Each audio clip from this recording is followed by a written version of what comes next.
When we think of a truly serious Buddhist, what image comes to mind?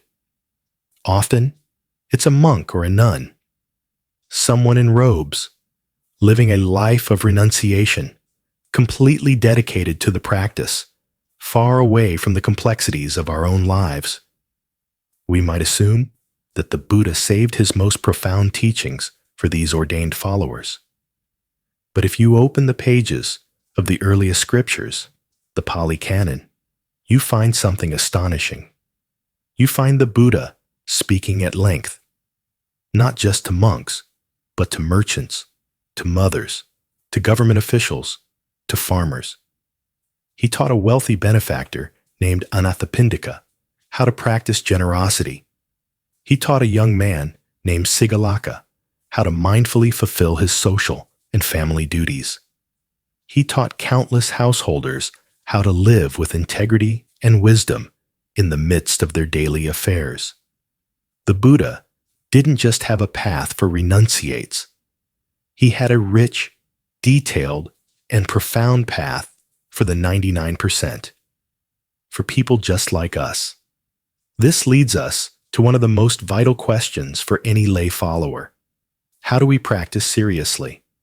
How do we walk the path with integrity and depth while navigating jobs, raising families, and paying mortgages? It's easy to feel like we're just part-time practitioners in a full-time world, that our practice is somehow less than a monastic's. But is that what the Buddha taught?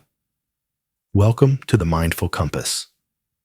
Today, we're going to explore the powerful and complete path the Buddha laid out specifically for his lay disciples.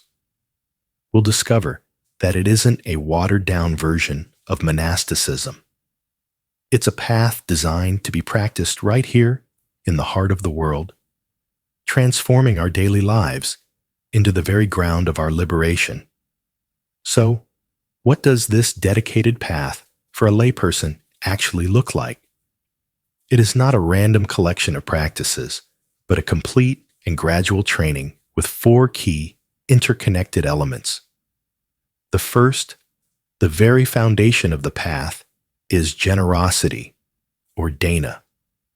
This is the starting point because it directly counteracts the mind's tendency toward clinging and self-centeredness. Generosity isn't just about donating money. It is the practice of giving our time, our attention, a listening ear, a kind word, or our skills. It is a spirit of open-handedness that we can cultivate in every interaction, softening the heart and creating a mind filled with joy. Building on that foundation is the second element, ethical living, or a Sīla. This is about protecting ourselves and others from harm, creating a life free from remorse. A mind that isn't troubled by guilt is a mind that can settle. For lay followers, this is embodied in the 5 precepts, which can be seen not as restrictive rules, but as 5 beautiful promises we make to ourselves and the world: to protect life, to respect the property of others, to cultivate integrity and respect in our relationships, to speak truthfully, kindly, and helpfully, and to maintain a clear mind, free from intoxicants. The third element brings the path directly into our daily grind: right livelihood. For a householder, our work is where we spend most of our waking hours. Right livelihood means ensuring that our work does not cause harm to ourselves or others. On a practical level, it means striving to act with integrity, honesty, and kindness in our profession, transforming our job from a simple necessity into a field of practice. Finally, with this stable and ethical foundation, we undertake the 4th element, the direct cultivation of the mind, or Bhāvanā. This has 2 wings. The first wing is meditation. For a layperson, consistency is far more important than duration.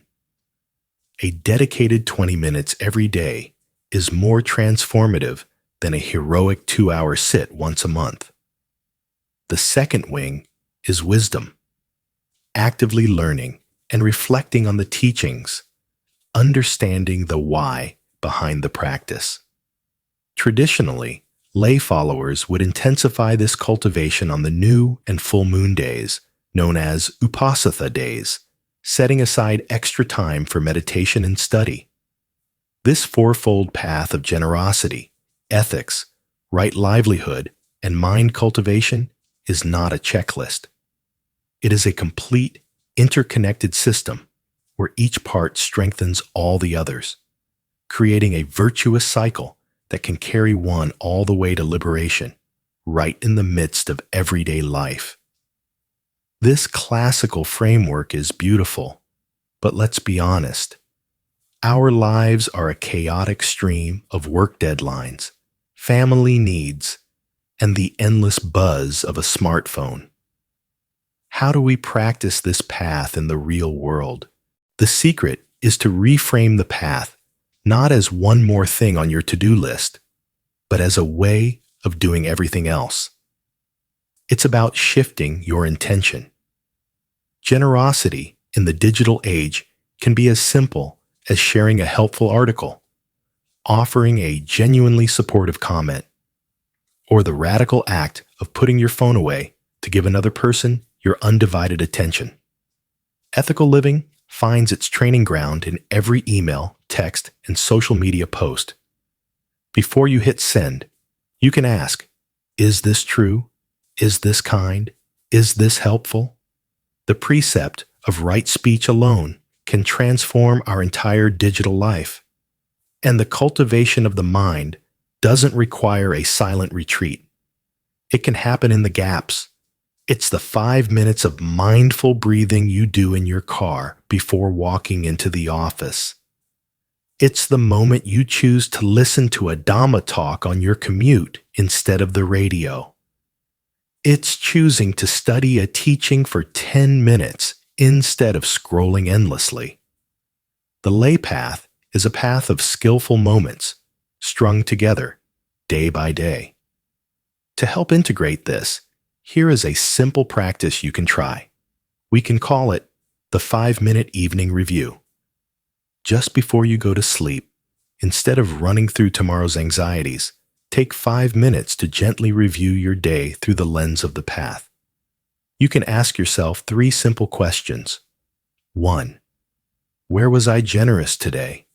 With my time, my words, or my attention? Simply acknowledge and appreciate these moments. 2. Where did I act with integrity today? Where were my ethics challenged? Look at this with honesty, but without judgment. 3. Where did I find a moment of mindfulness amidst the busyness today? Acknowledge every small victory. This isn't about scoring yourself. It's a kind, honest check-in that makes your entire day the field of your practice and helps you set a gentle intention for tomorrow. The path of a householder is not a lesser path. It is the path of deep integration. It is the profound challenge of weaving generosity, ethics, and wisdom into the very fabric of our messy, beautiful, ordinary lives. Your kitchen, your office, your daily commute. These are not obstacles to your practice. They are your monastery. Your relationships and your responsibilities are not distractions from the path. They are the path itself. The Buddha taught a way for the 99% because he knew that enlightenment isn't about escaping the world. It's about transforming our relationship to it, right here, exactly where we are. What is one small way you try to integrate practice into your busy day?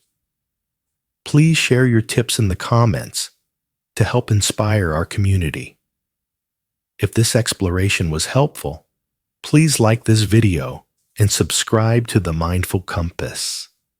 Thank you for walking this path with me.